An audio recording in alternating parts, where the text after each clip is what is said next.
অনেক অসাধু ব্যবসায়ী আছে রমজান আসলে নিত্য প্রয়োজনীয় পণ্যের মূল্য বৃদ্ধি করে দেয়। এরকম আছে না নাই? এগুলো করবেন না, মজুতদারি করবেন না, পণ্যের কৃত্রিম সংকট বাজারে করবেন না।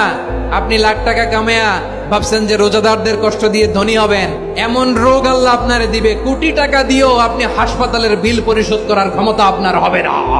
খবরদার। শেষ বয়সে দেখবেন কি কষ্ট আপনার হয়। আপনি রোজাদারদের কষ্ট দিচ্ছেন, আল্লাহ আপনার সুখে রাখবে?